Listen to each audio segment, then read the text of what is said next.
ദൃശ്യത്തിന് ഒരു 4ാം ഭാഗം ഉണ്ടാകുമെന്ന് പ്രഖ്യാപിച്ചിരിക്കുകയാണ് ആന്റണി പെരുമ്പാവൂർ. മഴവിൽ മനോരമയിൽ കഴിഞ്ഞ ദിവസം നടന്ന അവാർഡ് ദാന ചടങ്ങിനിടെയാണ് ആന്റണി പെരുമ്പാവൂർ ഇക്കാര്യം പറഞ്ഞത്. എന്നാൽ മോഹൻലാലോ ജിത്തു ജോസഫോ ഒന്നും ഇതിനെക്കുറിച്ച് ഇതുവരെ പ്രതികരിച്ചിട്ടില്ല.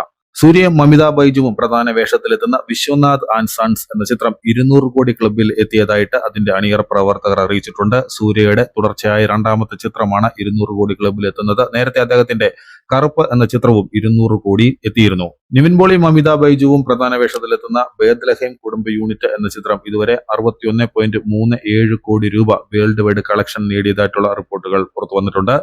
കൂടാതെ ഖലീഫ എന്ന ചിത്രം പൃഥ്വിരാജ് നായകനാകുന്ന ഖലീഫ എന്ന ചിത്രം 27.68 കോടി രൂപ വേൾഡ് വൈഡ് കളക്ഷൻ നേടിയെന്നുള്ള റിപ്പോർട്ട് പുറത്തു വന്നിട്ടുണ്ട്.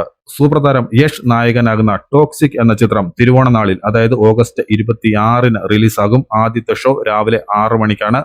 ഈദ് മോഹൻദാസ് ആണ് ഈ ഒരു സിനിമ സംവിധാനം ചെയ്തിരിക്കുന്നത്. നയൻതാരയും ഒരു പ്രധാന വേഷത്തിലെത്തുന്നുണ്ട്.